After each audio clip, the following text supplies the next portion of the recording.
Hi everyone, welcome to module number 2 of chapter number 2 Coal and Coalfields of India।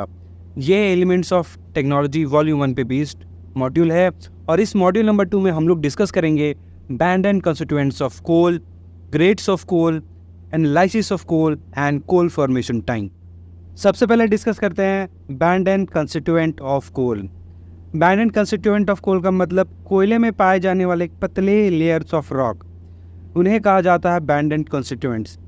आमतौर पर bituminous कोयला में 4 तरह के बैंड एंड कंस्टिट्यूएंट पाए जाते हैं, जो हैं वाइटरिन, क्लैरिन, ड्यूरेन एंड फ्यूजेन, जिसके डायग्राम आप देख सकते हैं।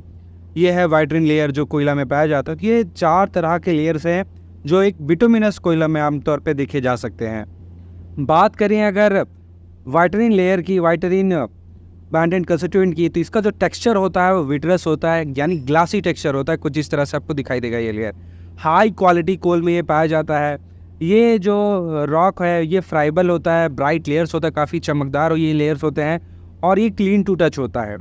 वेयर एज क्लैरिन भी आप देखिएगा कि ये भी एक ब्राइट लेयर है, ये भी आपको हाई क्वालिटी कोयला में पाया जाता है। ये भी क्लीन टू टच है, ये आपको जो फिंगर है उनको सॉइल नहीं करता है और ये वाइटरिन से सिमिलर है। बट इसमें अंतर क्या है कि ये जो क्लैरिन होता है वो बेडिंग प्लेन्स के पैरेलल पाया जाता है। देख सकते हैं बेडिंग प्लेन्स के ये पैरेलल पाया जाता है क्लैरिन। तो ये रहा वाइटरिन एंड क्लैरिन। नेक्स्ट अगर हम लोग बात करें ड्यूरेन एंड फ्यूजेन की, तो ड्यूरेन और फ्यूजेन दोनों का जो अपीयरेंस होता है वो काफ़ी डल होता है, शाइन नहीं करता है, ये काफ़ी डल अपीयरेंस होता है। इसके अलावा ड्यूरेन की बात करें तो ये वाइटरिन एंड क्लैरिन से ज़्यादा हार्ड होता है। इसका शेप लेंटिकुलर होता है, जो आप देख सकते हैं यहाँ पे कुछ इस तरह से इसका शेप है, तो कुछ इस शेप में ये रहता है। इसके अलावा अगर फ्यूजेन की बात करें तो ये फ्यूजेन भी डल अपीयरेंस इसका होता है, साथ ही साथ ये फ्राइबल भी होता है और सबसे इम्प्योर बैंड अगर कोई है चारों में से तो फ्यूजेन ही है। ये चारकोल की तरह भी ये दिखता है। अगर आप इसको टच करेंगे तो आपके फिंगर को सॉइल कर देगा, कुछ इस तरह से दिख चाहिए। आपके हाथों पे आपके फिंगर स्पेस का कुछ जो भाग जो है लटक जाएगा, लग जाएगा। तो ये है चारों बैंड्स की प्रॉपर्टीज़। नेक्स्ट अभी हम लोग बात करेंगे ग्रेड्स ऑफ कोल में। सबसे पहले हम लोग बात करेंगे साइज ग्रेडेशन ऑफ कोल, यानी commercial gradation of coal. Commercially जब भी हम लोग कोयला बेचते हैं तो उसके कुछ टर्म्स होते हैं जिसको हमको जानना चाहिए। These are steam, rubble, slack and R.O.M। तो साइज ग्रेडेशन ऑफ कोल की बात करें तो 4 डिवीज़न में इसको क्लासीफाई किया गया है, steam, rubble, slack and R.O.M। Steam कोयला का मतलब होगा वैसा कोयला जिसका साइज 50 mm से लेकर 200 mm तक है।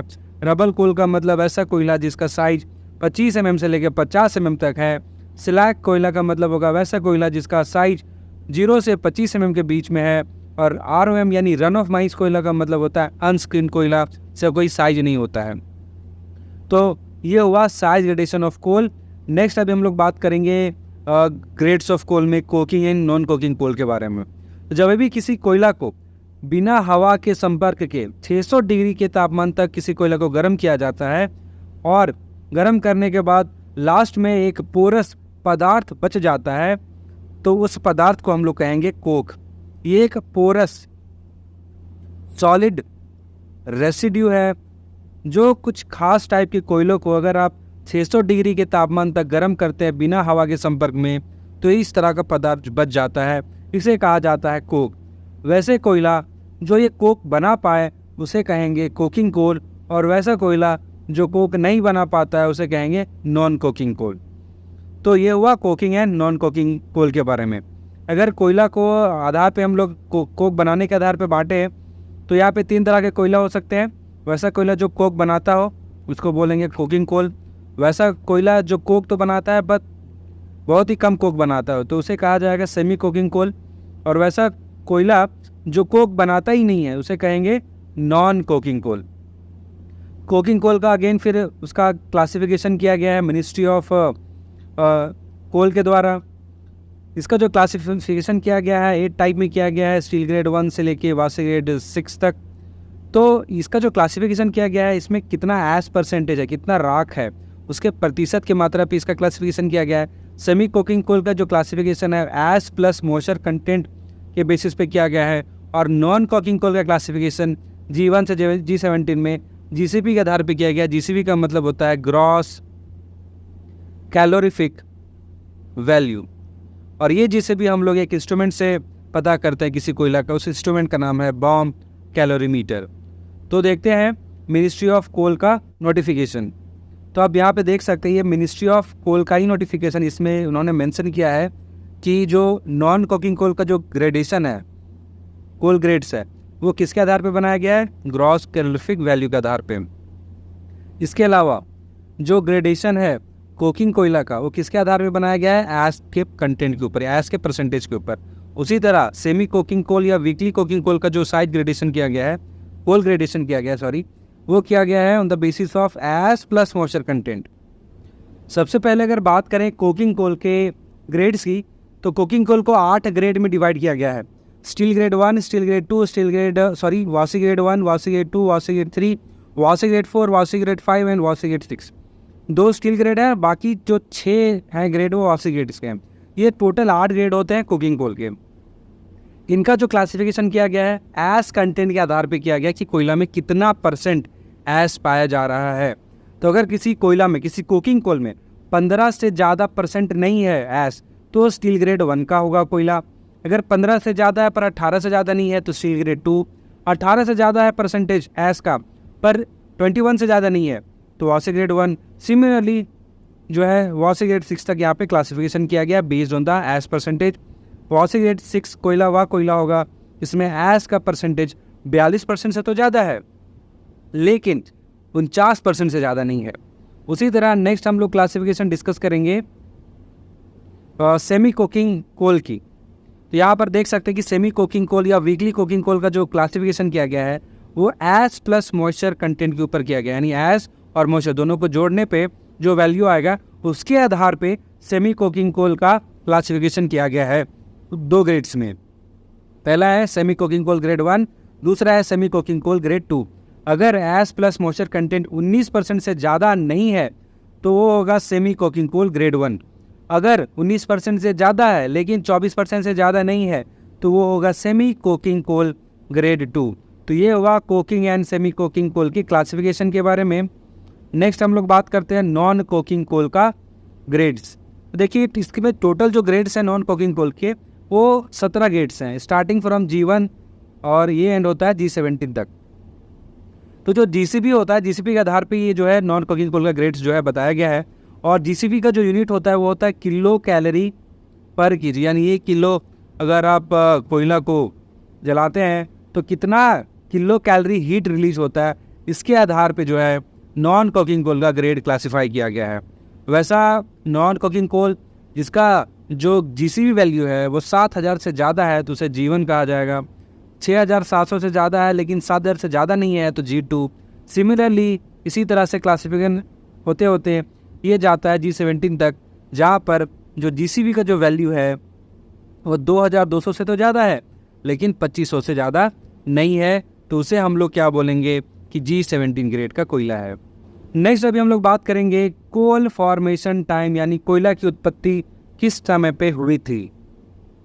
तो अगर बात करें भारतीय कोल फील्ड्स की, तो भारतीय कोल फील्ड्स का जो फॉर्मेशन टाइम है वो 2 जियोलॉजिकल पीरियड में हुआ है, Gondwana period and tertiary period.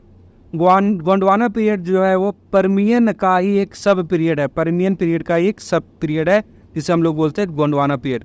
इस समय ही कोयला का हमारे इंडिया में फॉर्मेशन हुआ था और 97% जो कोयला है वो हमारे इंडिया में 97% वो गोंडवाना फॉर्मेशन ही है। अगर आप अर्थ के टाइम स्केल की बात करते हैं, जियोलॉजिकल टाइम स्केल की, तो उसमें कई सारे एराज होते हैं, कई सारे पीरियड्स होते हैं, कई सारे पॉच होते हैं। ठीक है, जैसे कि अपना मेसोजोइक एरा में देखिए यहाँ पे 3 पीरियड हैं, ट्रायसिक, जुरासिक, क्रिटेशियस। उसी तरह पैलियोजोइक जो एरा होता है उसमें देखिए कैम्ब्रियन, ऑर्डोविशियन, सिल्यूरियन, डेवोनियन, तो इतने सारे पीरियड होते हैं। उसी तरह सेनोजोइक में भी कई सारे पीरियड्स हैं। तो जो कोयला का जो निर्माण हुआ था इसी पर्मियन पीरियड में होता है। इसका एक सब पीरियड है जिसको बोलते हैं गोंडवाना पीरियड। इसी पीरियड में कोयला का फॉर्मेशन हुआ था। ज़्यादातर जो इंडिया का कोयला है वो इसी टाइम का फॉर्मेशन का टाइम का कोयला है। देख सकते हैं सारे जो यहाँ पे जियोलॉजिकल टाइम स्केल में उसमें क्या क्या जो ओरिजिनेट हुआ है उसके हिसाब से यहाँ पे डायग्राम दिया गया है। जैसे कि आप देख सकते हैं जो फिशेस है, मछलियाँ हैं, वो काफ़ी पहले जो है पृथ्वी में एग्जिस्ट करने लगी थी, वो डेवोनियन पीरियड में वो एग्जिस्ट हो चुकी थी। उसी तरह अगर आप देखते हैं डायनासोर्स, तो डायनासोर्स देखिए यहाँ पे जुरासिक पीरियड में आए थे। हाथी का जो एग्जिस्टेंस है वो क्रिटासिस में आया था। और इसी तरह से आप देख सकते हैं कि कई सारे चीज़ों का जो है एक स्पेसिफिक पीरियड में, स्पेसिफिक एरा में ही उनका ओरिजिनेशन हुआ है। तो कोयला की बात करें तो जो भारत में जो कोयला है वो गोंडवाना पीरियड और टेरिशरी पीरियड नहीं हुआ है। टेरिशरी पीरियड किसे कहा जाता है? सेनेजोइक एरा का जो इयोसीन पीरियड से लेके प्लायोसीन का जो पीरियड होता है उसी को हम लोग बोलते हैं टेरिशरी पीरियड। ये भी कोयला हमारे भारत में पाया जाता है। ज़्यादातर नॉर्थ ईस्ट का कोयला या फिर नॉर्थ जो कोयला होता है या फिर साउथ में जो कोयला है, कुछ लिग्नाइट्स हैं, वो सब जो है टेरिशरी कोल फॉर्मेशन के ही कोयला हैं। अगर बात करें टेरिशरी कोल का फॉर्मेशन का, तो तमिलनाडु में लिग्नाइट फॉर्मेशन टेरिशरी का है। कच्छ में, गुजरात में आप देख सकते हैं वहाँ पे टेरिशरी कोल फॉर्मेशन है। राजस्थान में जो है लिग्नाइट है, वहाँ पर भी देखिएगा टेरिशरी कोल है। कश्मीर में भी टेरिशरी कोल है। सिक्किम, अरुणाचल प्रदेश, नागालैंड, आसाम, मेघालय, यहाँ पे आप देखिएगा तो मेजॉरिटी जो है ये सारे जो ही साउथ साइड में, नॉर्थ ईस्ट में, कुछ वेस्ट साइड में और नॉर्थ साइड में जो कोयला का या लिग्नाइट का फॉर्मेशन है वो टेरिशरी टाइम पीरियड का है। बाकी अगर देखिएगा सेंट्रल इंडिया में, ठीक है, तो वहाँ पर आप देखिएगा तो ज़्यादातर कोयला जो है गोंडवाना पीरियड का है। जैसे यहाँ पे आप देख सकते हैं झरिया कोलफील्ड होगा, रानीगंज, ठीक है, पेंच कन्हान कोलफील्ड हो गया। इसके अलावा यहाँ पे तालचारीब, सिंगरैनी कोलफील्ड हो गया। तो ये देखिए ज़्यादातर यहाँ पे जो कोलफील्ड दिखाई दे रहे हैं वो सब के सब गोंडवाना पीरियड के, और 97% जो होता है कोयला भारत में वो गोंडवाना पीरियड का ही कोयला है। तो आज का सेशन यहीं पे एंड हुआ। मिलते हैं अगले सेशन में। इसमें हम लोग डिस्कस करेंगे module number 3 of chapter number 2, coals and coalfields.